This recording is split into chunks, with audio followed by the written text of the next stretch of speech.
Hello everyone and welcome to Friday Night League, the LCS's newest way to kick off some competition. My name's Gabriella La Tigers Devia Allen and I am so excited to christen FNL with an affable assembly of analysts. We have Neil Prawley Hamad, Mark Zimmerman, and Sam Kobe Hartman Kensler. How you doing, fellas?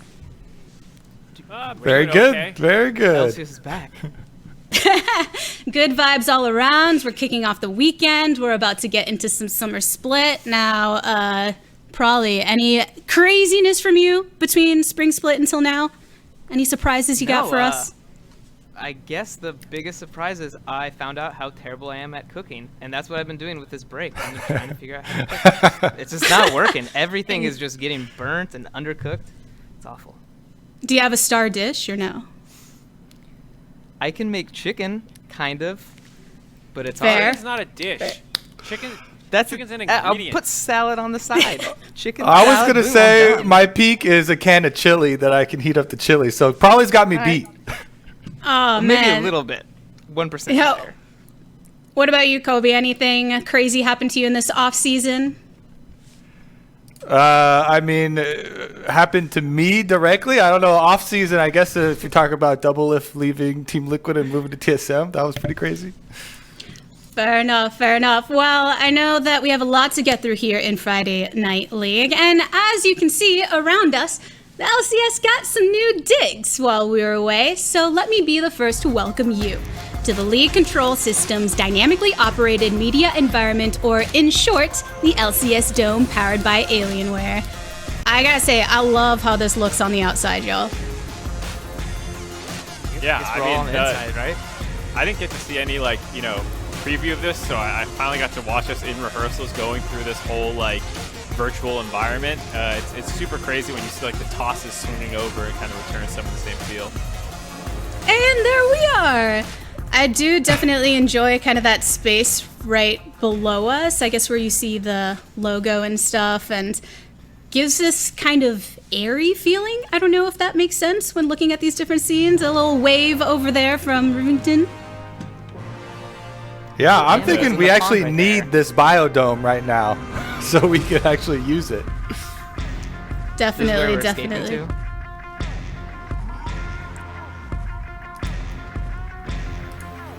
There we go. A little bit of thing there. But everybody, I hope you're enjoying what we have around us, everything that's to come.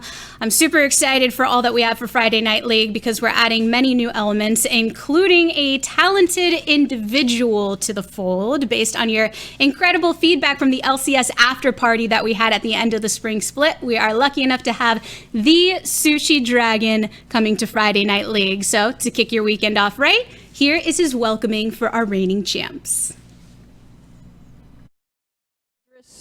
I'm back!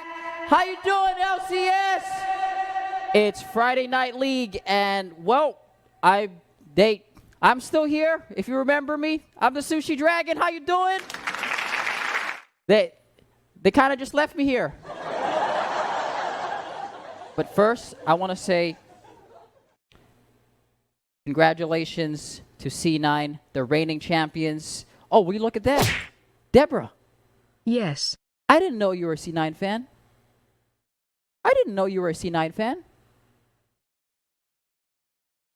Deborah must not heard me. One more time. I didn't know you were a C9 fan. Of course. I love you, Sven. Let's go C9. Let's go C9. Let's start today's segment with a song. How's that? Cue it up.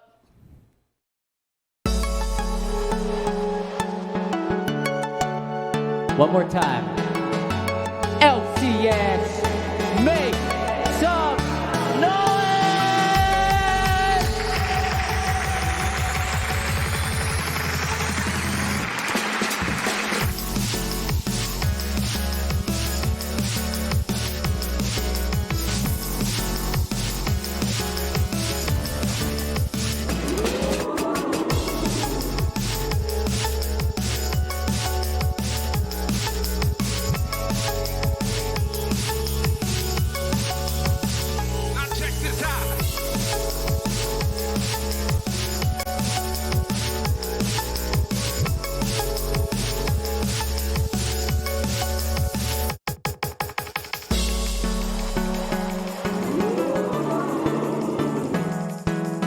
C9, let's go!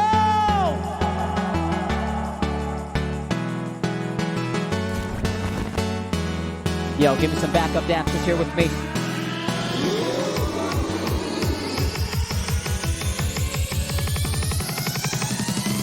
Now check this out.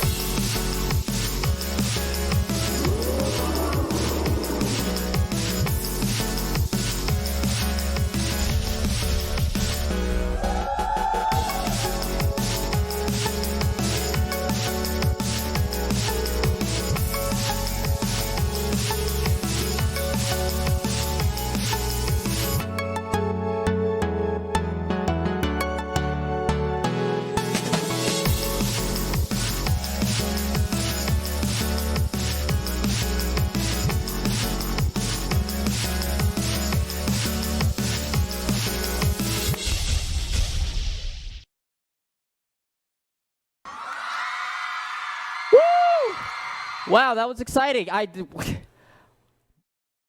Can't wait to do more songs tonight, but we'll be right back. I'm sending this back to the analyst desk and have a fantastic rest of the show. Let's go.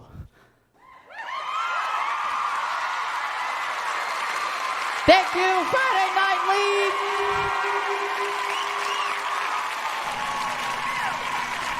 Now, I remember actually before the after party happened, Mark, you had hyped up Sushi Dragon a lot, and I thought, all right, what's this guy got in store? So as somebody who advocated for him pretty extensively beforehand, how happy are you to see him as a regular part of Friday Night League?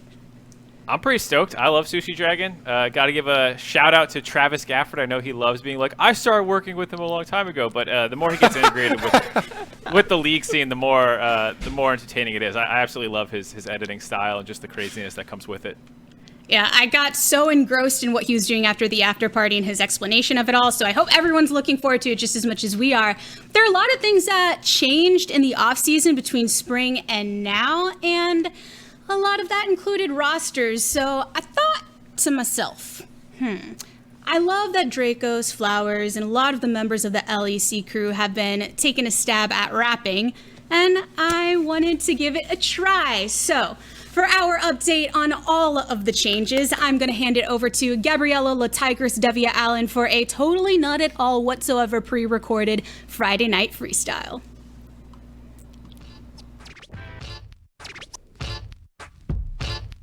Thanks, La Tigress. No video, no studio, no backup, no horse, but I'm guessing that my rap still has some force. Some rosters gotta shake up, so here I go. An off-season update with a little bit of flow. With Dardock and Viper Dig, won't pay the piper. New jungler for IMC, how long for Xmas TSM on the mend. Deal might be heaven sent. The tactical revision could be TL's right decision. No, GG, Tanner time, please. Could Hooney's evil genius bring this league to its knees? Will the C be enough to topple EG, sharpen logo? Yo, solo, best believe what's coming. All this scrapping. Turn to the sky, you kings are unconcerned. Look at Cloud9 fly. Back to you.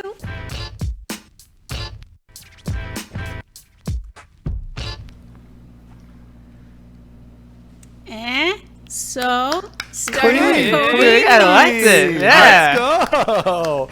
I like it.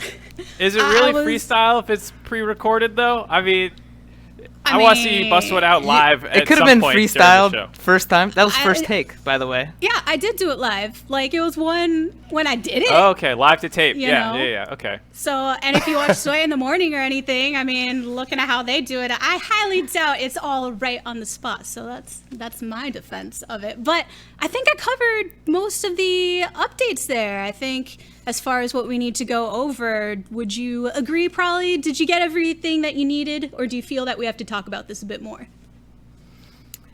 Let's see. I think the biggest one for me, I mean, you started off with it with Dardock, tapping on him. I think that's probably the biggest one I want to talk about, because every single split that Dardock's on a new team, I always say, this is his last chance. This is the roster that he's going to work with. This is the meta for him. But I was just looking at it through the wrong lens. I finally realized this guy's just a social butterfly. Like, this guy's insane at networking. He's with 7 different teams. Like, that's 7 like GMs that he knows, 7 different coaches, with like 28 other players he's played with. Like, this guy just knows how to network, and that's the most important thing in this business. I think That- for me, I look at it, it's like you get motivation on like those revenge tours you hear people talking about and going against your former team. Think about how much motivation Dardoch has with 6 former teams. Like that's over half the league that you're extra motivated to go up against. It's actually Every so game's smart. a revenge game. Yeah, people are thinking about it the wrong way. They're thinking, oh my God, this guy is so toxic. He gets kicked from all these LCS teams. He's never going to have another chance getting back on teams. But what about the fact that every time he gets kicked, he gets picked up again? You got to focus on the positives here. He's still able to make it work. That's the thing. And as far as what we have with these roster changes going down, and we have to dive into these hot takes a bit further. With Dardoch, for instance, I think on top of the fact of networking, who doesn't want a complete closet with jerseys from every single team in the LCS? And I do feel like he is actually within arm's reach of that mark. Doesn't he have... I mean, how many teams has he been on at this point? This is his 7th, I believe. And the cool thing is, sometimes teams rotate out. There's new teams join the league. You could, in some part, play on more teams than there ever were in the league because Echo Fox is gone now, but he's got that one. So who knows? Maybe he'll get up to 11, 12. Who knows? Yeah, could just keep counting on up and up. But he's not the only one that ended up switching things around this time around. So, Xmithy. We're not going to be seeing him here on IMT starting in week number 1. I mean, what do we have to say about that? Oh, God. I mean, the just decision to bench Smithy is one that I feel like we haven't gotten great clarification on. Immortals put out a 9-minute video where they kind of talked about it, and they're like, oh, yeah, we started scrimming 4 weeks before other people with internal scrims, trying to find the best roster that we could and think about synergies and stuff. But then in that, they didn't say, like, we think this is the best roster to win right now. They said that they mentioned 2021 and looking forward to that. They also mentioned going to Worlds. They also said that this roster is still subject to change. So to me, this just feels like a total crapshoot in that it's somewhat of a punt until 2021, but also still not really wanting to say that while trying to get the best of both worlds, but getting none of it. And it's not even just Xmithy either. They're also benching Hakuho. I mean, these are some of the players that people are looking to on this team as some of the best performers and some of the most experienced players in the entire league. Now, them talking about, in that video about them not being solidified on these players and still looking to change it, to me, this idea of 10-man rosters and being flexible and always looking for the best person to put in is actually not a good thing. I don't know why there are several teams that are still chasing the 10-man roster dream. To me, that is actually always a bad thing, and it's more a symptom of a deeper-rooted problem where they haven't been able to figure out in one of the longest downtimes that we have ever had in the LCS, with MSI getting canceled and everything, they haven't been able to figure out what roster they want to field. They haven't been able to do enough, with their coaching staff. And then if you're constantly switching out people during the season, you're always playing catch up and you're failing to build synergy and build on the successes that you're able to get early in the season. And with that, probably how worried do you think that IMT should be in the sense that a lot of that experimentation is often left to the spring split, but now we're in summer split. You're really trying to get into that final form for the push for a Worlds qualification, but you're still in this indecisive spot. Yeah, like Mark was mentioning their video, they do mention that they're kind of, tossing out their philosophy they had for spring, which makes sense in the terms of like the spring just didn't go well, but this is not the best change to like go with that kind of philosophy. Like Xmithy was such an important part of that team because most of their wins were on the back of stable late game plays, and now taking away probably like maybe one of the most controlled junglers in the league, that's gonna suffer a lot. So maybe this new philosophy means they're just gonna try to play really aggressively, and I don't know. This has got to be, they have to prove this was the right one because it doesn't look like it on paper. Now, before we get to the last big hitter of the roster changes, Kobe, I believe we have some breaking news that just came through today, right? Yeah, I mean, TSM announced more changes. TSM's always in the headlines, but today was pretty cool because right before the show, they put out another announcement, and they're moving Parth again back to a coaching position, which is another cycle in the TSM history books here. They've re-added Double Lift, and now they've re-added Parth as well. I feel like piece by piece they're starting to put together the old form of TSM where they actually found so much success. But this one to me was actually really interesting because Parth has not been involved in strategic League of Legends for a long time. So if they're moving Peter Zhang back to Academy and bringing up Parth, it seems more like a figurehead move, and Double Lift and Bjergsen going to have just bigger voices in running that team. So it seems like it's going to be more of a player run coaching and strategy to me. As they, even in their announcement, they cited Double Lift and Bjergsen both asking for this move. What do you guys think? I don't know. It's just one where, as you go back, it's not like, it doesn't sound like a ton of confidence behind it. I know they asked for Parth to come back, but I also know that they were looking for their coaches in the offseason too. So it definitely feels a little bit, I can't tell if I should be excited or not. And I love Parth too. So it's just like, as a lot of things with TSM right now are, you can't really put it into words. It's both hype and not hype at the same time. And probably we're talking about the switching up of rosters and things, and you look over at Evil Geniuses, an interesting situation with the top lane picking up Huni but still having Kumo here. So what does that add to that dynamic between those two players? I mean, I think Kumo's pretty safe. He should be pretty happy for this summer split for sure, because there's no way in hell that EG is going to remove Bang or Jiizuke. Those are two way important roles on the team that they've kind of identified how to play with them.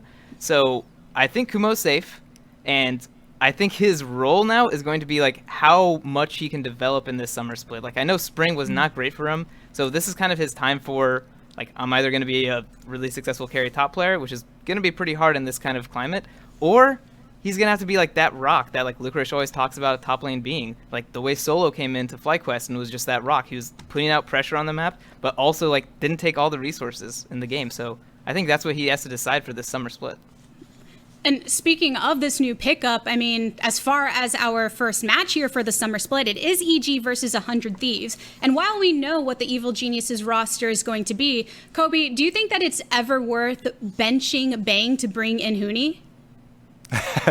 I mean, that is a really tough question. I personally think that this game would be the game where they would show their hand if they were planning on doing that, because going against 100 Thieves, they've got Ssumday, one of the best top laners that you're ever going to face in the LCS. That is a big part of 100 Thieves win condition.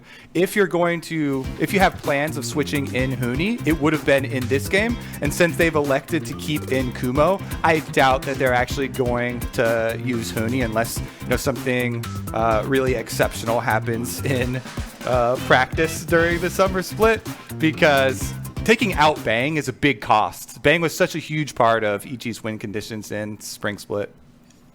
And looking more at Ssumday specifically, because we got news that he is signed with 100 Thieves until 2022. Considering his performance with this organization in the past, Mark, what does that mean for 100 Thieves having him as a central piece for this extended period of time?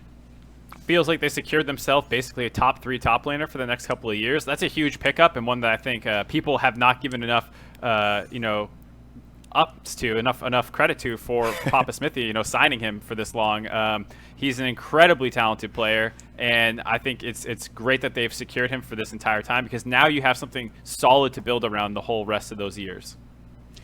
While that top lane has been a solid pillar for 100 Thieves, a lot of questions have surrounded the mid lane. And in this case, the matchup for our first match of the day is going to be Jiizuke versus Ryoma. Probably a lot have talked about the improvement made by Ryoma towards the end of the spring split, but what do you make of him coming into this first match? No, I think Ryoma did a really good job of growing, and I think towards the last half of the split, we actually got to see kind of more of how his style of play is going to come along. But when you look at the head-to-head matchup right here, the biggest thing that you can see is the solo kills from Jiizuke are 11 compared to Ryoma's 2. And then looking at the isolated deaths, which are 12 and 14 respectively, that's pretty big when you want to compare these two players. What it tells me is like Jiizuke is like much more aggressive, and he's going to go for the 1v1s and be successful on them. And on the other hand, like, Ryoma doesn't look like the guy who's like trying to go for the 1v1s, and I think that's what he's kind of growing into the team to be, is more of this like mid laner who can like give back and be self-sufficient, and not the mid laner who's going to like win or lose you the game every single time. With those solo deaths, it looks like other people are looking for the 1v1 with him, though, for Ryoma. Yeah, he's trying to dodge him. him. Yeah, stats don't always tell the whole story, but I think this time they kind of do. I think those are pretty good ones. Well, that's one side of the story, but the game state is a whole nother side. So before we get into today's games, I do want to get your thoughts on maybe some spicy picks that we might be seeing here. What about you, Mark? I think the first thing that jumped out to me was Tank Senna, just because it's a really cool build on a champion that we've seen a little bit. People have stopped taking Glacial Augmented things. They're taking Grasp of the Undying. They're building Frozen Mallet as a first item to get that slow proc that you used to get from Glacial Augment. It makes you a lot tankier and able to, really find ways to chase people down. You still do get some damage items like Black Cleaver and stuff built later. It's just a little bit less of the straight lethality rushing, but it's super, super strong. And if people pick Senna, which you see getting banned a lot right now around the world, but this is kind of the go-to build path now. Now, Kobe, I believe that you had put some thoughts into this build that we're seeing from Senna and why it works. Yeah, I mean, like Mark is saying, you're getting a lot more tanky, and with the Frozen Mallet, you still get to be super annoying with the slows. Some other things I'm looking at, because we saw the Tank Senna at the mid-season streamathon, have been individual items and keystones that have just been super successful in all these patches while we've been waiting. People playing in solo queue and a lot of pro builds and stuff. Death's Dance, it has emerged to me as one of these secret OP items that people hadn't been using enough before. You could build it on top laners, you build it on junglers, you could build it on AD carries. Just build it on whatever you're trying to carry with in your games, and I think that people will incorporate a lot more in pro play. Plus Phase Rush, if you're looking at the keystones, that thing got buffed on multiple patches as well, and I think Graves is probably one of the best users of it that we've seen already in pro play, really abusing that extra move speed for both offensive and defensive purposes. Graves, you've seen him a lot coming through the queues, and I know probably we were just talking about the top lane matchup that we have here today. Are there any champions that you think will be imperative there? Well, you talk about Graves with Phase Rush. I want to talk about top lane with Phase Rush, because we got like Jace, Phase Rush everywhere. Wukong, Phase Rush, depending on the matchup. Yeah, we got two champions, which is better than Spring Split, because Spring Split we were running the trifecta of like Set, Ornn, and Aatrox, and that was kind of all you would ever see. I am glad now we have slightly more variety, and it's kind of going to mix up a lot of things, because as soon as like tank tops stop becoming like the main meta for top lane, it's kind of like cascading across the whole board, and now we're actually getting to see a lot more Thresh. And a big part of Thresh is his ability to like pick and disengage, and with all these squishy champions out there, pick comps are really prevalent, and Thresh being such a lane bully and has such good pick potential in the mid game, he's just so strong right now. I think we're going to see him in every game. If Thresh is popular in the bot lane, I know there's one bot lane champ that we can't go without mentioning, Mark. Who is that? It's Varus. I'm so sick of seeing Varus, and it's the same lame poke Varus. At least when it's on hit Varus, you're getting in there, rattling off auto attacks. This is just, hold Q, charge Oh, in, you don't like sniping? Come on. No. You gotta hit the skill shot. No, I don't like it, and it's so strong right now. It's basically 100% pick ban across the world. It even got above 100% when it was picked twice in the blind pick game during that mid-season streamathon. So like, it's so highly prioritized. It's breaking statistics. Our stats team's not happy. Now, Kobe, with Varus being a popular pick in the bot lane, is there anything that you expect to see as far as other teams trying to contest it, or it started getting banned out? I saw even in LEC earlier and was taken off the block completely. Do you think the teams today are going to choose to ban instead of letting it through as a first pick? Yeah, for sure. Give me one of those big red buttons for the memes to just hit the ban button on Varus. I think that's going to be very prevalent. We've already seen across the world, mid-season streamathon as well, LCK and LPL top level teams all banning it out. Like Mark was saying, when they had a blind pick and you can't ban, if you take away that tool, then just both teams picked it. You do have other options, the Ezreal, the Kalista, Aphelios and stuff like that, but Varus is definitely king. Mm-hmm. Are we covered? We got it all before we go through, guys? I think so. We saw some Maokai in LEC, Maokai Ornn. I hope that doesn't actually happen. That's a pass from me. So less tank top meta, hopefully. Yes. Fair enough. Well, that's all our thoughts that we have here on the desk. And without further ado, let's get the LCS Summer Split started.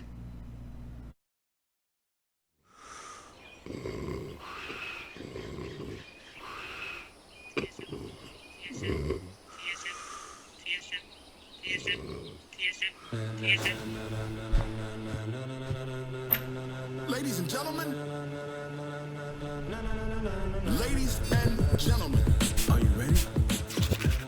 Are you ready? Get ready, go. Get ready. Get ready.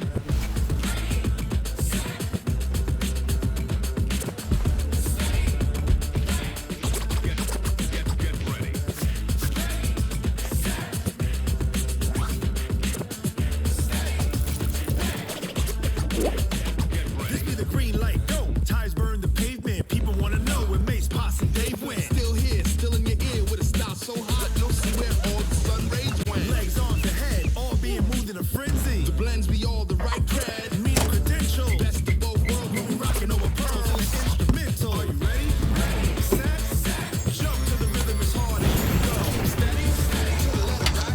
Turn it up, we giving a show. But can you rock it like rocket fuel? Talking about space out your mind. Can you rock it like rocket fuel? Close encounter of one kind.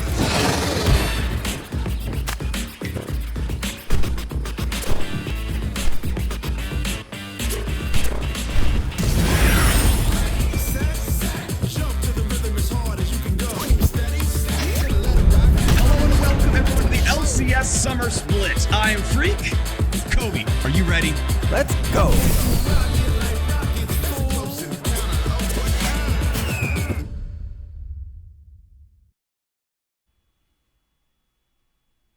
Welcome back to the LCS. I'm Rivington Bism III, and I am so excited to be getting this started with the Vandal of video games himself, an actual world champion, Isaac Ezreal Cummings Bentley. Man, how you been? It's an honor to be here with you. Yeah, man, it's been a while. I'm feeling good. I'm excited to be back. Have some LCS games finally underway. Without MSI this year, it just feels like it's been so long. Since we've had these LCS teams playing.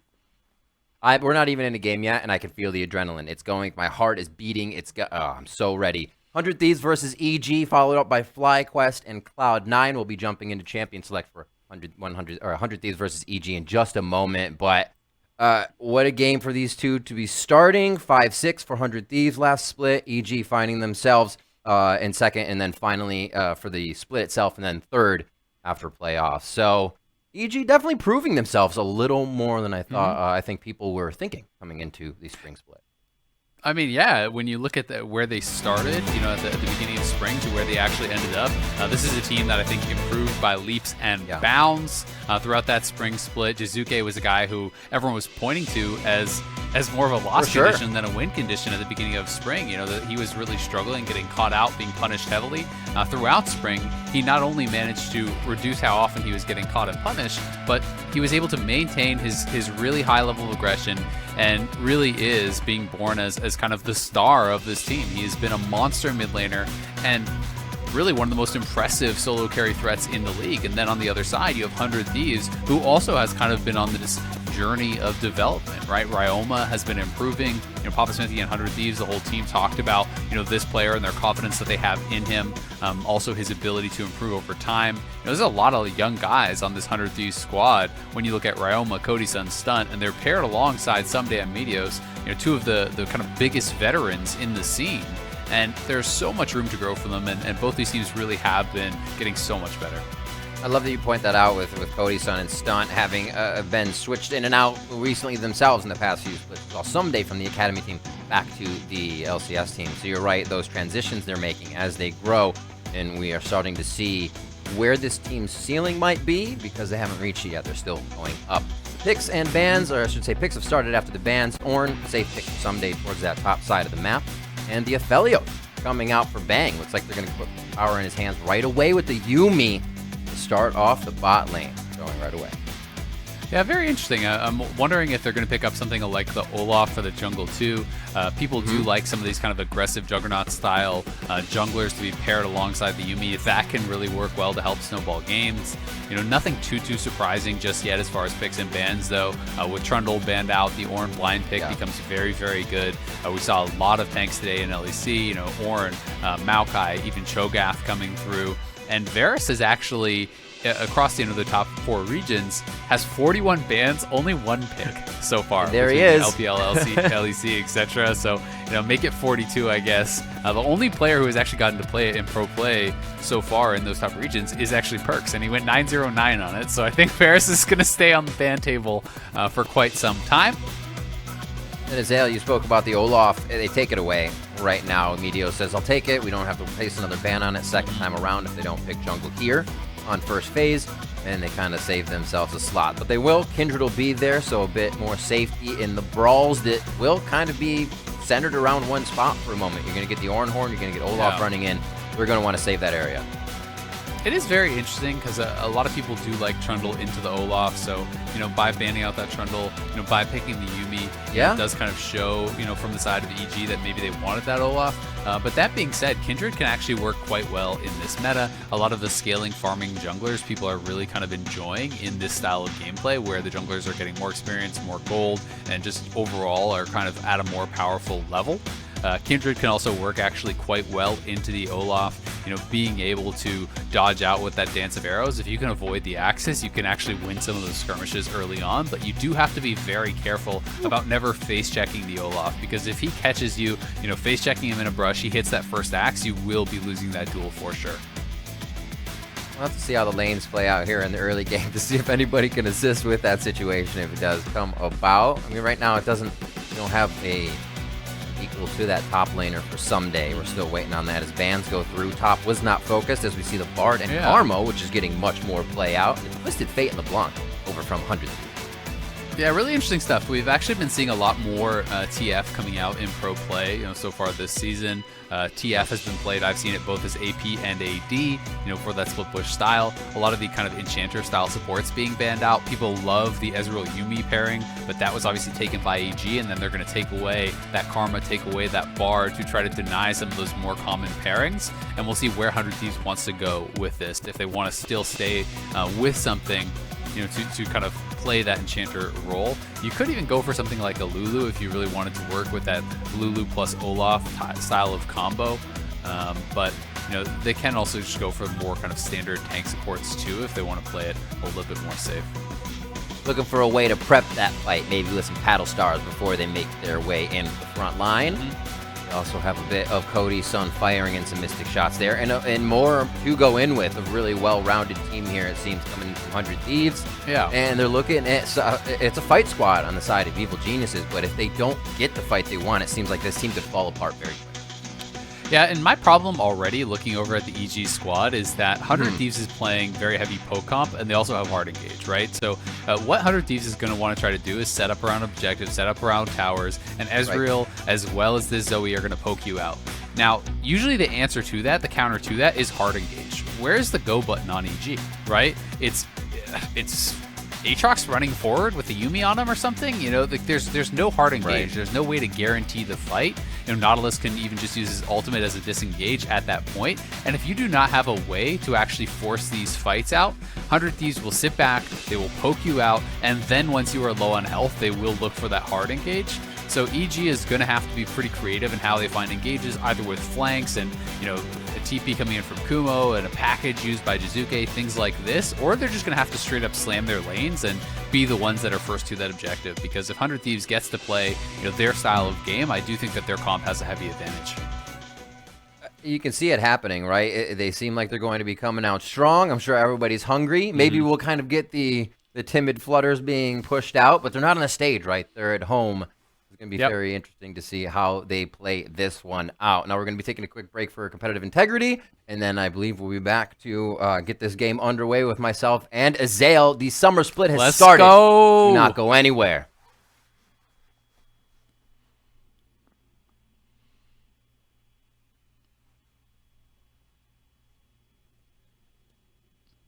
There's no commercial then. I have just been informed we never have to leave. So you shouldn't go anywhere. Oh, Come back. okay. Sit down. sit down. I was like, wow, this is staying on us for a long time for a toss.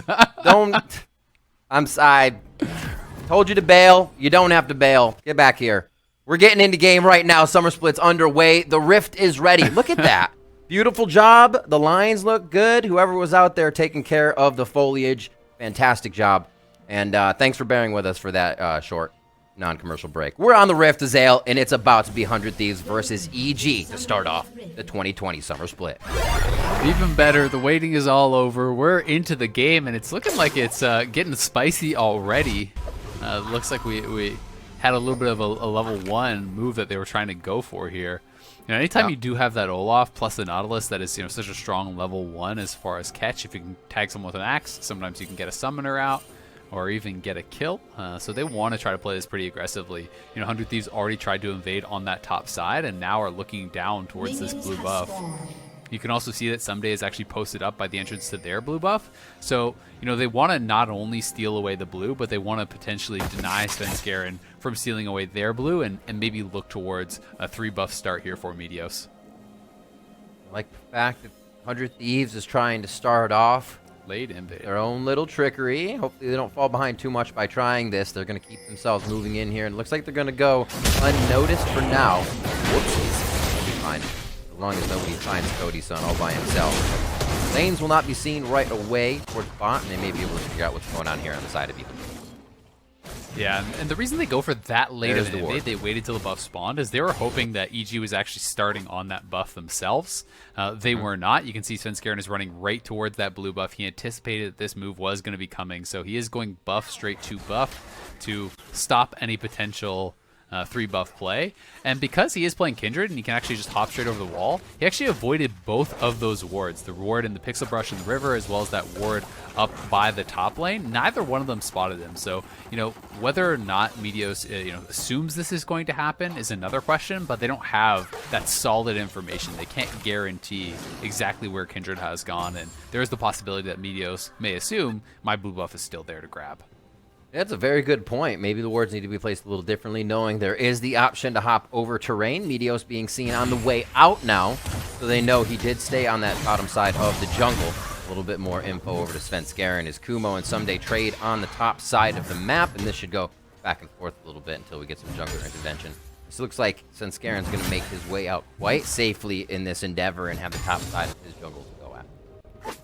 I mean, he got the full 3-camp clear, so it is just going to be an even trade. A lot of times in these counter jungle starts where you do have a leash and your opponent doesn't, Meteos had that leash, so he's going to be clearing a little bit more quickly. But oftentimes, the Kindred wouldn't have the confidence to actually stay around for that full 3-camp clear. In this case, Svenskeren did.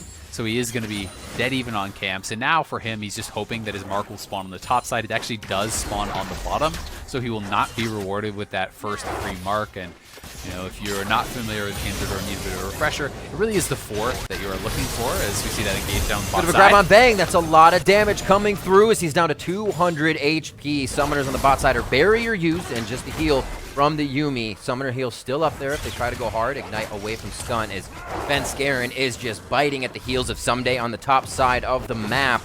And they try to get things started. This is going to help Kumo. And the bot side's going to get pressure here by Meteos. Zeyzal, I don't know if they're going to let him out alive. Meteos has a lot of work ahead of him because he's going to try this. Already, they have Ryoma coming down as well onto this. It looks like he's going to stop halfway, though, as they maybe, I don't know, fully commit, not. Communication's half there. They're going to peel off for now and just go for this plate that should be the option. Yeah, I think as soon as they saw Ryoma missing, they actually were tipped off. They say, okay, Zoe's moving too. They actually are going to commit to this dive, and that is why Bang and Zeyzal were so quick to back off. They're saying, all right, well, we have to give up some of the farm, but you will prevent any potential dive from coming through there. So I think that was really well played on the EG side. And as kind of that backup plan, we'll see Meteos right back into the jungle, taking the wolves away. He's going to try to farm up this Grom too. Just trying to steal away as much as he possibly can from Svenskeren. The vertical jungling begin. He's just staying on this side, basically. I think Sven's going to try to do a little peekaboo here on the bot side of the map and figure out what's going on. Get a few wards in. He's going to say, okay, this is gone. That probably means the bottom half is gone, or at least know what's happening here. He did make himself present top. Why we saw Meteos so much in the jungle. Press the attack Kindred versus the Conqueror Meteos. Really looking to find Meteos somewhere and maybe pop him for some damage and really make his jungle life a little bit harder. Even though Olaf doesn't do too much. Roaming around with Stunt, though. They almost call Svenskeren on his own. Yeah, and you know, I do think that the re-invade there was actually really smart from Meteos. Once they saw that the dive wasn't going to work, he did steal away those camps, and this is something that Svenskeren likely cannot match, right? You know, this is not where he is going to have parity by stealing away the Wolves and the Grom.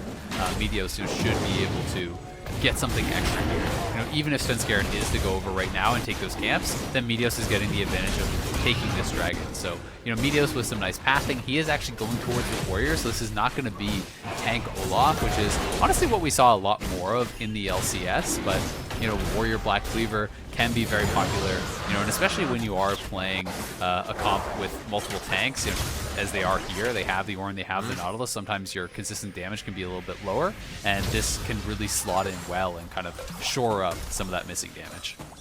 And I think he's feeling like everybody on the other side is not going to have anything to deal with that warrior damage too, so he's excited to get that item completion in. Jiizuke and Ryoma, a little back and forth as the minions trip them up as they try to get a fight in the mid lane. 52-48. He gets enough PS there and keep it even as another hook comes through. Stunt getting the second one we've seen here. It's been in action.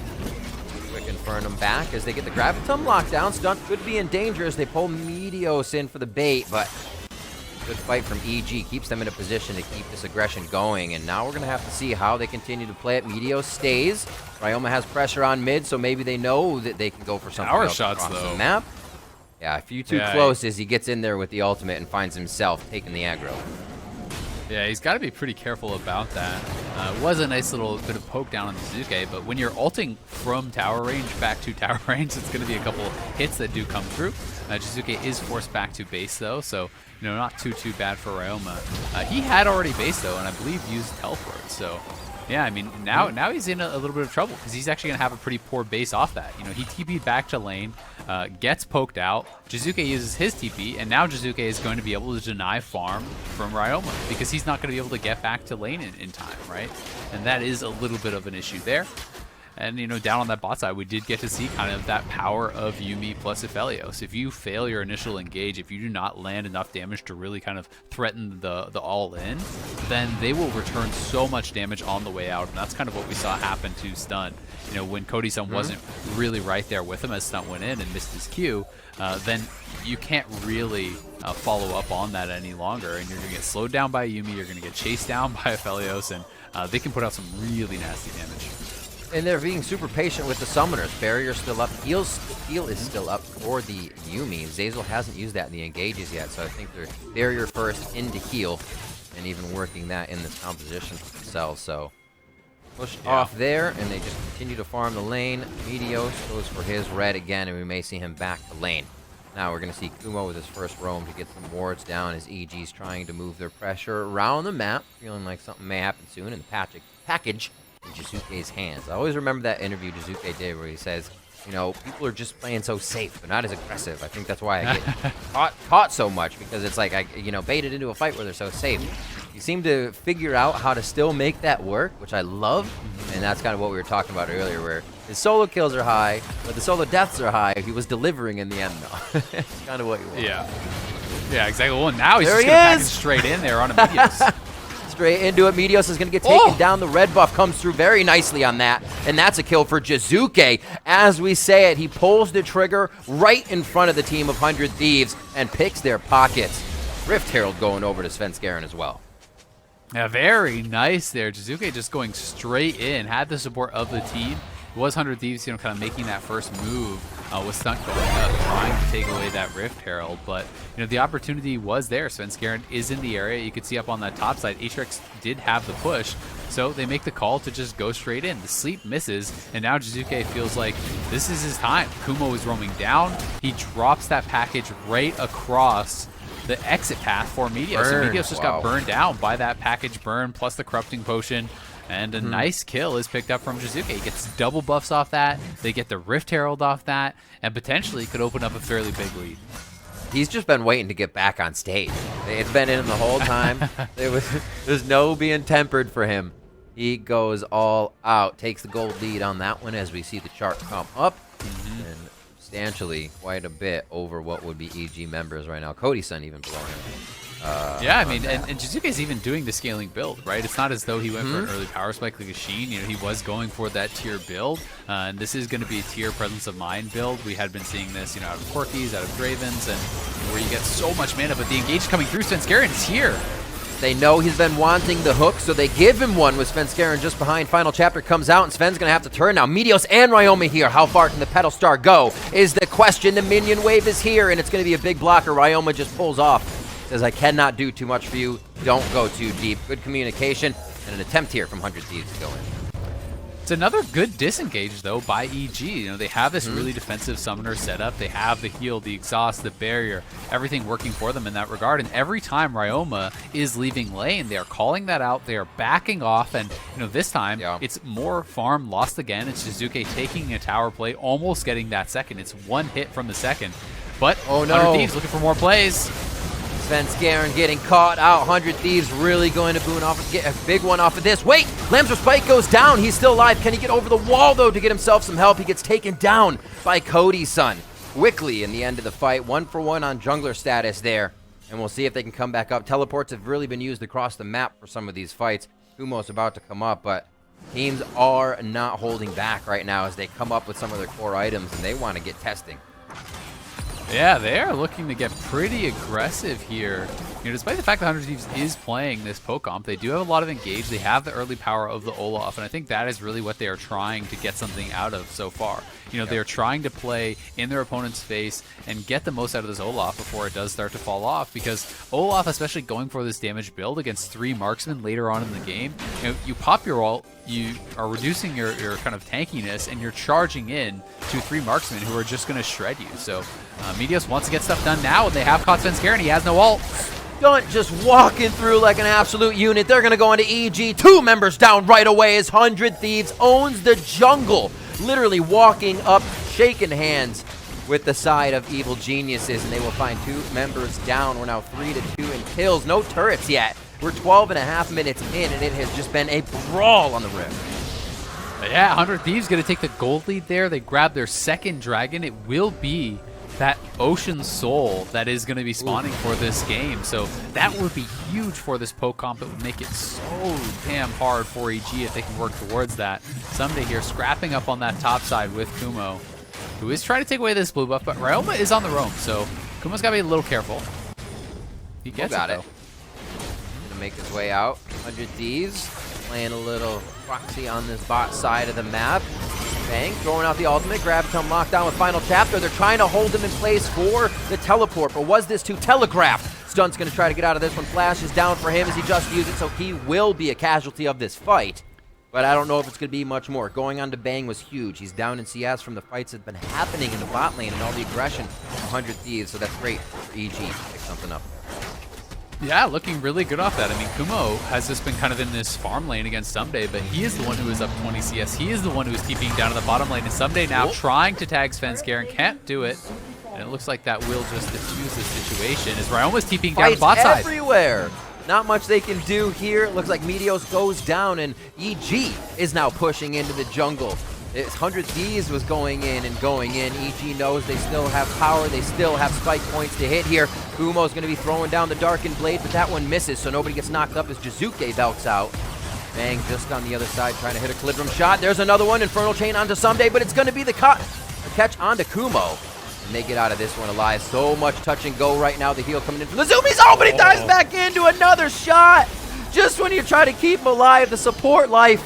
And Zeyzal is feeling it. The hook just missing on that one, too. Ezreal, this is just not ending. They're going to go through the batting order again and get more out of the base to come back through. Sleepy Trouble Bubble over the wall, but it's going to be a rocket that misses and just hits a bit of the big one there. Splash damage isn't enough to make the fight turn a tide. Either way, Bang still with Equilibrium shots from over the shoulder all the way down there on Tribrush. But this one's finally going to fizzle out. 100 Thieves gets their bot lane back in order, and they're going to start pushing this wave.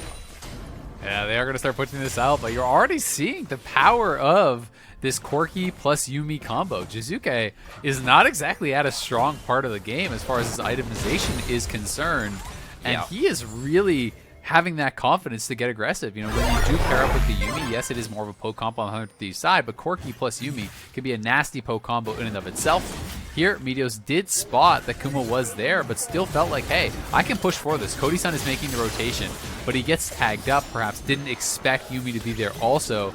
And with the arrival of that Yuumi, they couldn't actually push in further for it. Ryoma, though, roaming down from the mid lane. The sleep gets flashed. Jiizuke is roaming down here too, packaging in, looking to get aggressive. And the fight looked like was going to diffuse a bit here, but the heals are coming out from the Yuumi. They feel confident to go back in. It's a good hook, though, from Stunt that was able to set them up for the last little bit of damage as Ryoma went over the top. It looked like procced that last auto out of his ultimate to knock him down. And here again, this is kind of Jiizuke dodging out, playing this very intelligently. If you get tagged by that hook, they can kind of just jump on you and take you down, but is able to Valk out of it and really has been playing very well as another TP coming down to this bot side looking for Cody. Good wards, though. Jiizuke's coming in. Gene is finished up here. Should be a lot of damage. Puts his Gatling gun right on top of Cody Sun, but the minions are going to do a bit of work here. And Cody Sun says, bring it on. Let's go. Two fight the champions that should actually be pretty decent at fighting there, but with Corki up close and the Gatling, Cody Sun should have been shredded, so well played there. Flash was used, and Flash teleport used for Jiizuke. Yeah, Cody does get the additional summoner in the end. The ult flash looking pretty fancy from Cody. It kind of looked funny because the ultimate animation looked as though he was going to be shooting it out the wrong way, but it still came from that original point where he flashes from. So did tag Jiizuke with it, and that does diffuse. 100 Thieves are able to grab what is actually the first turret of the game. Almost 17 minutes in, both teams have been able to defend these turrets very, very well. And we are nearly dead even at this point in the game. Only a couple hundred gold actually separating these two squads. The main advantage, though, is the dragons. And 100 Thieves have got to continue to snowball these dragons. They are looking for soul. They are looking to have that. And if you can grab that with your poke comp, it's going to become incredibly difficult for EG. And likewise, if EG is able to grab Ocean Soul, they're going to shrug off most of the damage that is going to be done here by the Ezreal, by the Zoe, and it's going to become nearly impossible, it feels like, for whichever team doesn't get the Soul. Looking at how both teams came in, just what lanes were played through, I'd say bottom was pretty big for both here. Svenskeren going down a bit early, Meteos continuing to follow early, and EG, as you were saying, just continued to have that ability to disengage, but the middle of the map has seemed to just be kind of the Mad Max Dome where you don't know who's going to win the fight just yet. Oh my word, more shots over the wall. It seriously is. They're setting it up right here. Ward's encroaching in here from the side of 100 Thieves, so they're going to have the entrance to PG a little bit better. Looks like they may have won the second Ocean Drake themselves, or I should say an Ocean Drake themselves. Third Drake of the game. Like folks, this is a comp in order that they put together in Champion Select, but the fight after is the Mad Max Dome. Svenskeren goes in, throws down the Lambs despite they're going to lose Kumo very fast up top. You can see EG is kind of like reconsidering. They're looking at 100 Thieves saying, which way out? Where's the exit? Bang is slowly moving his way out. Meteos, does he want it? Does he want it? Can't get the undertow to hit. He's getting healed up. And now Jiizuke's coming back. Like you said, Ezreal, the catch potential, the ability to keep going. Doesn't matter if he's taking Mystic shots to the face. That's going to be the double big one! Takes 2 down, collateral damage, and that's the shutdown onto Cody Sun. Nicely done. The beginning of the fight was going the way of 100 Thieves. They're the ones who grabbed the dragon, but these Yuumi heals are coming in clutch for EG in the extended fight, healing back up, allowing Jiizuke to get aggressive and just hitting him with the witness me going in back style. You saw it. You saw it. The package was filled with spray paint. He used it, and we witnessed. Jiizuke is just, that style has not stopped. It is his. He continues to play it, and the team seems so much more on board, and I'm with it. Love seeing it. Yeah. I mean, they're doing it at intelligent times, though. That is the thing that I think is so impressive about Jiizuke, is that he can pull off, these crazy packages and everything, but, just like what we saw around that Urshel fight, he waited until sleep was used. He's able to identify the key spells that could actually catch him out. If he does go for these aggressive plays, he avoids them or waits for them to be expended, then he goes. And that tells me that he's able to actually really, really analyze these fights at such a high level and do it incredibly fast to know the right time that he can go in to really pick his moment. And he is getting to such a strong point in the game now when he actually completes that Muramana when that does evolve, and it just did now. That plus Triforce, he's building towards a Death Dance. He is going to be fairly tanky when he does have that Death Dance, and he is going to be so damn hard to actually take down with the Yuumi strapped to his back. And for coming out for Evil Geniuses, you have to say that this is awesome to see, right? This was a team probably arguably with the most momentum besides Cloud9, and they still find it here starting in the summer split. A little back and forth in the early game, let the junglers figure out what's going on, get some input, hit 6, hit the fight, start throwing haymakers. Kumo here on the bot side now against Ssumday. We'll see the team start to collapse. Who can do it better as everybody congregates on the bot side here? Evil Genius is going to have the 3-2. Just a bit ways away as Ryoma is the final chapter. Does tag Ssumday. Ornn coming through. Going to lock up only one, but he's not even under the turret as Jiizuke gets away from the turret aggro. Zoomies from the Yuumis, and Kumo's going to have that right now as he tries to take down Ryoma. Oh, Lamb's Spike comes down. These fights are lasting forever, and it's not going to be in favor of 100 Thieves. Or is it? Kumo comes up with the Darkened Blade. There's the follow-up for more Zoomies from the Yuumi, and it's going to be another kill. It's so back and forth, but it looks like they tied the shoelaces together of 100 Thieves at the last moment, and we're able to come out on it.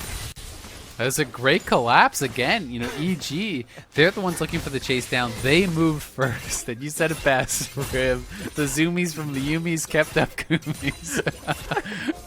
They're able to keep the Aatrox alive. It is these extended fights where EG is coming out on top, and it looks kind of funny when you first see the level 14 Ssumday running away from the level 12 Kumo, but you realize the collapse is just coming in so quickly. Jiizuke has been very fast on the rotations, getting sped up, by Zeyzal playing the Yuumi.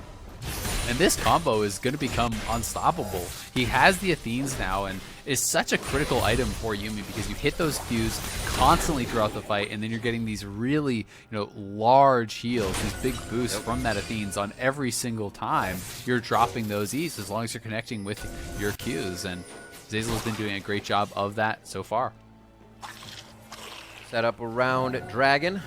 They have 50 seconds for that Ocean that has changed our Rift. Adding a bit more foliage.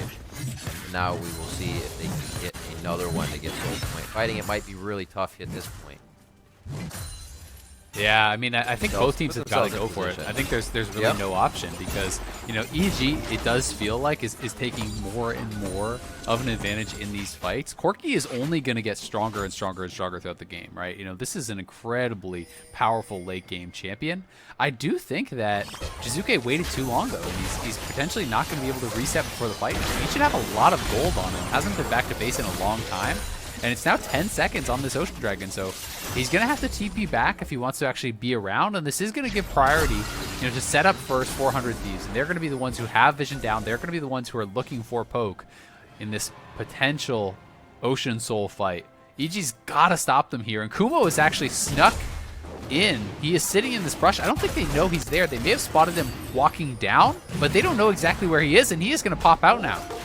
Yeah, they just saw him for a moment. It's going to be a pincer move here. 100 Thieves right in the middle. It's the Dome. Ezreal. Can they get the fight out? It's going to be unstoppable for Meteos, but he goes down immediately, damaged towards the Bramble Pit. Jiizuke low. It doesn't look like they're going to get out of this one up alive, and he does get hit. Cody got him. Cody Sun hitting the shots that he needs to hit, and he's going to go forward on the bang. No, he plays it safe, knowing Kumo's behind, and now Kumo's starting to come around from the backside. They're going to have to rethink this fight on the side. 100 Thieves, and it is just such a mess when it starts. Lamb's Respite keeping some alive, breaking off with the displacement of some of these abilities, and then you see Meteos going down immediately. Ryoma follows, and it's a 2-for-2 overall.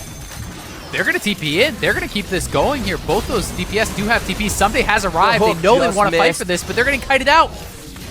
Cody Sun, can he make the shots happen here? Just missing a few of the W's as he gets himself into position. And he still has the Arcane Shift to keep himself safe here. Cannot get any procs off. and just continues the Mystic shots. The fight's touch and go. Looks like the Drake may not be 100 Thieves just yet, but like you said, they do not want to give up the chance for that soul point on Drake.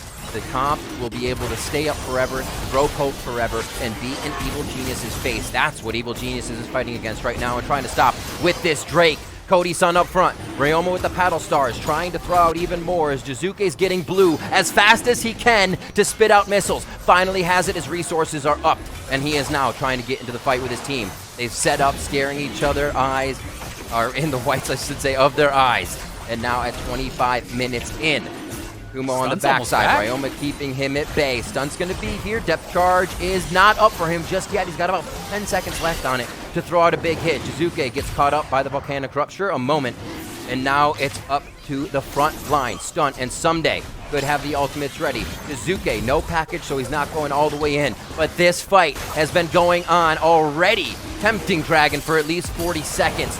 Big rockets coming out, only 3 in charge for Jiizuke. For the flank. Keep an eye under that bottom. Svenskeren's going to be in the pit. This means they're tempting the Drake. And here comes Kumo from behind 100 Thieves. Ryoma goes down immediately. Stunt's going to be low, and he tries to get back into Lambs's fight, and he makes the perfect step, so he stays alive. EG is in the pit, though. They're able to swarm down on 100 Thieves. Cody Sun's getting hit up. Kumo just misses going over the wall with Darkened Blade. And Ssumday is going to have to retreat as well. EG says, no Drake for us. We're going for Baron. We are getting the objectives. What a fight, Ezreal. That was back and forth for so long. That was like 5 minutes straight of fights, non-stop, respawn, run it back, go again, and it's not going to stop yet. Ssumday and Cody Sun know they have got to try to prevent this Baron, but I don't think they're going to be able to do it. Svenskeren's got another charge of Smite. He should be able to secure this for the team. Cody Sun with no shot over. Jiizuke turns immediately. Baron is going to be grabbed by Svenskeren, and they are making their way to safety on the side of Evil Geniuses. They plotted out. The master plan has come to be Baron in their hands. Now they head back to their evil lair before they come back. Very well done by EG. Yeah, we'll see what they can do. Yeah, I mean, so much of that came down to the fact that Svenskeren had the ultimate available. You can use that ultimate to actually immune your opponent's smite on the dragon, and that's what it looked like he did in that fight. You drop the Lambs' smite when the dragon gets low. You try to anticipate your opponent's smite going through. Meteos didn't have smite for when that ult expires. You drop it, and your opponent is going to win that smite fight, and that was just so well done. And now Ryoma going to get chased down here. No way! You have to remember the speed, the distance they can cover together in Final Chapter's reach. Ryoma forgot for just a moment with even flash up. He goes down. It's just an aggressive chase there from EG. They know how powerful they are right now with this Corki Yuumi. You know, the flash, the Valkyrie, everything to chase down onto Ryoma, who didn't see them coming from over that wall. And this could actually just be a death push here. I don't know if they can deal with EG at this point in the game. First turret's going to be going down quite fast. Nexus is just past this inhibitor, and straight down the middle is not the way you usually see it. The sides usually get broken for a bit of distraction. Do EG have the strength to do it right now? They may. They reconsider and possibly giving over too many kills in the attempt. Yeah, they don't want to take anything too recklessly and go for any sort of big risk. I do think they're in such a strong point that there's not really any answer for Jiizuke at this point in the game, but you know, this is how you make it a sure thing. Go around to the side lanes, clear up the towers, get the extra gold in your squad, because they do scale very, very well. And we'll see if 100 Thieves can find any sort of major poke to engage off of, because really that's what it's relying on now. Yuumi has so much healing, so if you're not consistently landing the Ezreal and Zoe poke to get people low, you cannot use your hard engage from the Ornn, from the Nautilus, and this Olaf flying in, and it just feels like EG has played it better. They've played it very smart, and they're closing in on a second inhib here. Kumo trying to tempt with the stopwatch. He gets himself to safety. He's able to charge over the wall there with a dash. Ryoma looking for shots from the side, trying to get the backline. Hitting the front doesn't do much for him, so you see him going from the side, trying to hit these different angles with Battlestar. And here's the second inhibitor going down now in favor of Evil Geniuses. Method to their madness coming through as they go one by one. The last one to push is bot. They have quite a bit of work to do in pruning that wave and getting it back up there. But we'll see if they can keep the other lanes going. Make it happen. With the map pretty much objective free, means they can go to any lane they want. Yeah, they are looking to be in such a position of control here. The only hope, it feels like, 400 Thieves is you have got to just coin flip at this soul, you know, and it's not going to be a 50-50. It's going to be a lot worse than that for you at this point. We see Jiizuke. I mean, just look at the itemization in the mid lane. There's 1 item complete for Ryoma. Yeah, he's got a lot of pieces, but there's 4 complete items to 1 on Jiizuke, and he's 3 levels up. It's just not even close. No one can compete with this guy. Almost has the Flame Horizon. 197 for Ryoma. 272. Look at that. Casual 5K gold. Don't worry about it. He knows. Fleet footwork on that Corki as he's flying forward. They know they want to go fast. Airy for Zeyzal on the Yuumi to choose the attach to him. And we have the Guardian Angel from Kumo that's been there kind of wreaking havoc on 100 Thieves' chances to get themselves in. Your inhibitor timers on the bottom left of the map, so you can keep track of those and how it may make EG coordinate themselves into a next attack. We already know they need the bot turret. Figure out see how they're going to get it. Here's a few. 20 seconds on that break. What they do? Yeah, it looks like they're just trying to set up heavily for the dragon. You can see Jiizuke pushing in the bot lane. You know, they know that the Corki is going to be pretty safe unless it's a lot of members going down towards him. So as long as you see 3-4 people, you know that Jiizuke is safe to push that. He's going to be pressing the tower. They're already on the dragon, so 100 Thieves not even going to try to grab this dragon. They know they don't have the vision. They know they don't have the positioning. So at this point, they're just hoping that you can land that perfect Zoe combo, you know, one-shot someone, that you can land enough Ezreal poke to engage off of, but it's going to be an uphill battle, and especially when your opponents are in a pushing position like this, it's very easy for them to keep minions in between you and them, which is going to make it a lot more difficult to hit those mystic shots, to hit those sleeps that they really do need to stand a chance. Yeah, right? You're Jiizuke, you have an entire base front to walk around and get a different angle as you try to just hit people on the back line with missiles. He's having a great time. Level 17 right now. Highest in the game by quite a bit. 16's chasing on the top side of the map, but he is just feeling good. And that's going to help the team. The confidence for Evil Geniuses to come out as strong as they ended the split is something that you really can put a value to. You need to know the team's working well, and that will carry. Yeah, one of the things that is working for 100 Thieves right now is they do obviously have the full kind of suite of Ornn upgrades. And you can see all of the major carries do have that Ornn upgrade already. Only person missing it would be Stunt. So that is pretty nice. There is some additional gold value within their team. And if they can find a pick, then, you know, it's maybe manageable. And if you find a pick and then you get the dragon, then you're on soul, then maybe you can start scraping your way back into this. But EG has just been playing it out so intelligently, you know, controlling vision on both sides of the map. You can see that they're now setting up for the potential Baron play. And again, it's really, really tough to be face checking into this. Jiizuke is still down on that bottom side. They see all of 100 Thieves pushing out mid lane, so he's just going to threaten the triple inhib.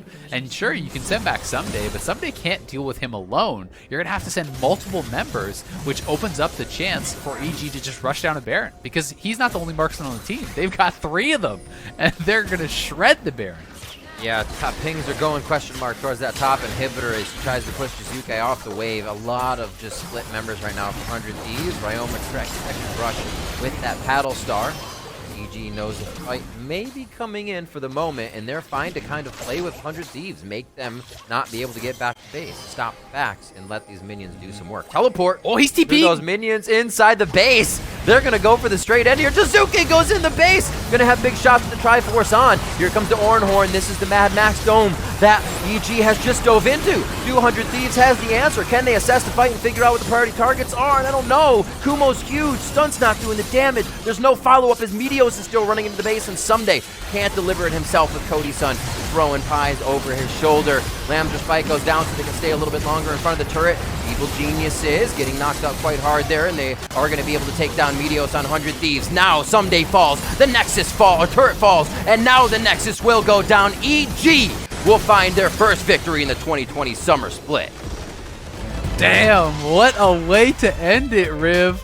TPing from the bot lane to the Nexus. Jiizuke, you know, they found that opportunity. He TP's in, Kumo TP'd in, the whole squad shows up, and they rush down that Nexus, getting the kills, closing out the game 33 minutes in. EG starting the season off with a bang. You have got to give so much credit to that Zeyzal and Jiizuke combo. They looked so good. We came into this one Not being too hard, but we were saying, where is the engage in this composition? Where is that go button? How do you make It's Jiizuke. how do you go forward? Oh, that's right. They have Jiizuke. But to make that happen as well and look at it, they absorbed a lot. With the Kindred ultimate, they were able to say, hey, there's the brunt of 100 Thieves fight. Now let's start to push back because they gave us a go button. So really well executed in that sense of kind of finding what 100 Thieves wanted to do and shutting that down. Yeah, I mean, 100 Thieves, I think, had a good game plan, but it just kind of fell apart in some of the skirmishes. I felt like EG did a better job collapsing. They were usually the first ones to move. They were more effective with their roams. We saw, even up in that top lane, you have kind of the big star of 100 Thieves, who is Ssumday, but he's playing Ornn. He is kind of more farming it out against Kumo, and Kumo was able to get the push and find an opportunity to TP down to bot lane to find kills, and it was these sort of plays that really did change kind of the trajectory of that game, because once Jiizuke got going, once he picked up a couple of those kills, there was just no stopping this guy. And I don't think this game really played out how the early game kind of told us. We had a lot of bottom lane action. We expect to see one of the AADs go off, whether it was Ezreal or Aphelios. And then you forget Corki's there. Corki starts hitting spikes. And I think you mentioned at one point 4 items to something else. Like, once they got scaling 4 items to 1. 4 items to 1. And so, as Captain Flower says, some garage sale items. Yeah, it was just almost unstoppable there, and it was good to see that 100 Thieves were still putting up a fight. They were kind of trying to find ways back in. It seemed like they got a little timid on finding a pincer move or getting Ornn to the side. Once Ornn wouldn't be there, I don't blame them. EG would have engaged. But EG also, for them to keep pressuring on that, find a way for the win. They didn't really falter too much, and they knew they had that win and pushed to the next. Yeah, I mean, it was really nice, honestly. I do think that the Yuumi worked really, really well for EG because it was this poke comp where they were trying to whittle them down, and Yuumi answered a lot of that. It didn't feel like Ryoma ever got strong enough or was able to land enough poke for 100 Thieves to hard engage off of, right? That is the game plan. Whittle them down with Ezreal and the Zoe, right, and then hard engage, utilizing the Ornn, utilizing the Nautilus. But for the most part, they just weren't strong enough, and they didn't hit enough poke to actually get to that point. Jiizuke was winning out on those poke battles. Yuumi was healing them up through the poke that they did land, and then it was usually Jiizuke going forward and cleaning up those fights. Once we saw the Frozen Gauntlet come out of Cody Sun, I thought there would be a little safety being able to shut down the re-engage coming in from Evil Geniuses, but I always buy that item as well, and I'm just like, why don't they seem to be slowed enough? What's going on? And yeah, they continuously just everybody was in his face. Stunt was trying to peel him off. So seeing that just showed you how determined EG was. Our next game coming up is Fly versus Cloud9. I'm excited. If we're going to continue to see kind of the power teams ended the split with, what are we going to get out of next game? Because FlyQuest was surprising people, and Cloud9 was just first place and on, right? Yeah, I mean, it's a rematch of the finals, right? Cloud9, I think, was arguably the most dominant split we have ever seen in LCS history. In spring, they crushed everyone in the regular season. They crushed everyone in the playoffs. That does include FlyQuest, but FlyQuest, with that swap over to solo, looked like they were getting stronger, and they hadn't had much time with him at all, in playoffs. They really didn't play much with him in the regular season. So now, having this time off, having the off-season practice, preparing for summer, we get to see how high of a level is FlyQuest, because the expectations are actually pretty high for them coming into this split. A lot of people think they're a very solid team with that upgrade in the top lane, that they could compete at the top, and this is going to be a big first test for both these squads. Absolutely. And as we are taking a pause right here, Pastry is standing by as we get an interview set up, so we're going to be able to hear from the victorious team in just a few minutes as we continue to talk about that victory, our first game of the split, what we've really been seeing. Obviously, the Varus banned out once again. There's not much he's going to be seeing, I believe, in the split. I think he said Perks got him at 909. Was that? It was like 41, 42 bans and 1 pick, and Perks is the only one who got him. Yeah, 909 earlier today. Yeah, I couldn't remember the KDA immediately. But other than that, I think the first game went as expected when we saw the teams coming in. The poke comp from 100 Thieves didn't really get underway, and when you see a poke comp not get underway, you kind of get taken behind and pushed into your base. So not much they could do there. Next game, I feel like it's going to be tough for FlyQuest overall. 1, you have Blabber in the jungle, and 2, he usually has winning lanes. So that's going to be so tough to start on. I hope FlyQuest is ready to come out picking lanes that can all fight for themselves.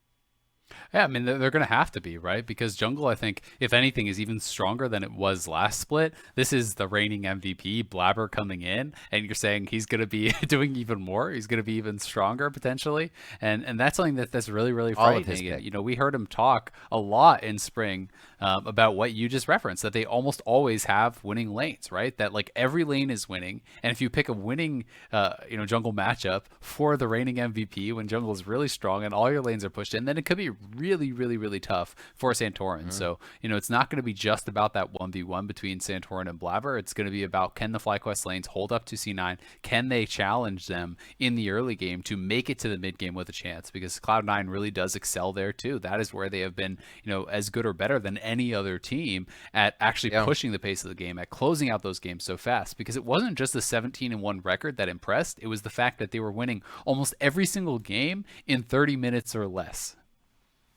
That's true. And you see Power of Evil starting to step up a little bit more. You thought he might have been reaching a ceiling, and then he kind of just punches through that.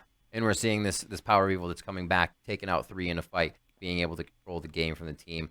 Turtle and Ignar in the bot lane really showing up as well towards the end of that one. So seeing what FlyQuest can do, I think, from surprising people, now that they have the big backing, they have this whole new kind of thought process moving forward. It really seems to have refreshed more than just kind of the players. It's refreshed the play style, and it's coming out in big ways for them. So that game, Cloud9 versus FlyQuest, coming up in just a few minutes as we continue to set this one up. Looking back at the EG game, 100 Thieves, as we have some things to talk about here. The changes that we might see for EG, you know, they talked about it a little bit, is when could Huni be in? Maybe not, maybe now, maybe later. What's going to happen with that, right? But it's all about having those import slots and which one. Yeah. I mean, it's really interesting, right? You know, I know there is kind of a lot of discussion about, like, oh, where's the right spot to use Huni? And maybe it sounds harsh to say, but I don't think there is a right spot to use Huni right now. I just think that Bang and Jiizuke are so damn good for the team. I mean, we saw Jiizuke have his monster performance, but Bang was playing well too. I think Bang was one of the best marksman players in the league in spring. I just don't think it makes sense to sub them out right now unless they are really underperforming. That has not been something that I have seen thus far. So, you know, for me, it's more of like a wait and see. You know, if there's a lot of problems with the team, then hey, you can make something up with Huni. But, you know, my belief is that the real reason they got Huni is for when he becomes a resident next spring. Because when he becomes a resident in spring, then you can have him, Bang, and Jiizuke, you know, all in the lineup at the same time. Right. You know, pair that with Svenskeren, who's already a resident. You know, Zeyzal, already a resident there, obviously too. So, you know, then you have perhaps even a stronger lineup, because most of the question marks about EG were kind of pointing towards the top lane. People, you know, had a lot of concerns about Kumo, but Kumo played great today against Ssumday, who is, you know, one of the best laners in the league, albeit he was playing a tank. It's still, you know, a good sign for him, and he's going to have some time, I think, to try to improve and try to prove himself and fight for that starting spot potentially for spring 2021. All right, awesome. Well, we're about to hear from them in just a moment as well. Pastry standing by with an interview with Jiizuke. Hear from them. Hey, thank you so much. And we have our winners, Evil Geniuses. Congratulations. You guys did great out there. You defeated the towers and went after the Nexus, and couldn't have done it better myself. Congrats on the winners. Evil Geniuses, how do you feel? That's good. And of course, our challenging team, 100 Thieves. Aww. You guys fought gallantly. How do you feel?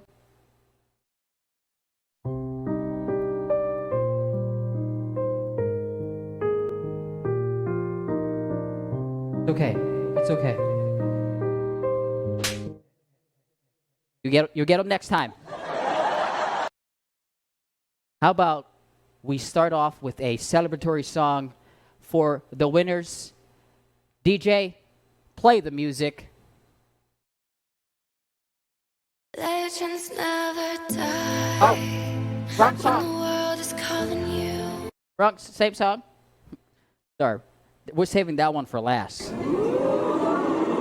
DJ, play the music.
Raven transformation.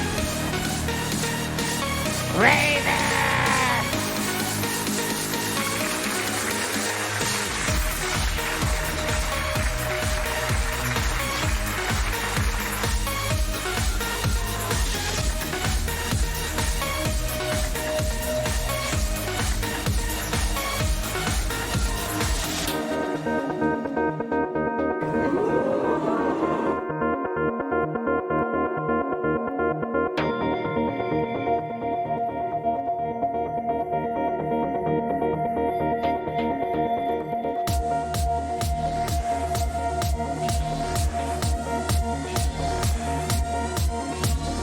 Don't forget to try out the new pool party skin.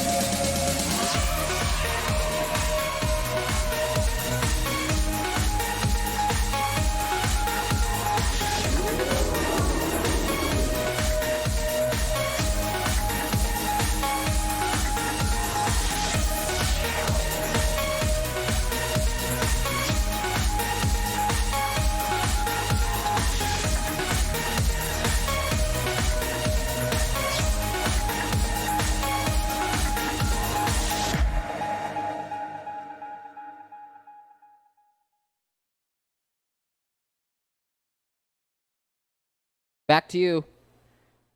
We're setting it back to commercial break. Hope you like that song. There's more coming up with C9 versus FlyQuest. See you guys in commercial break. Back to commercial break is what I meant to say. No, the real commercial break.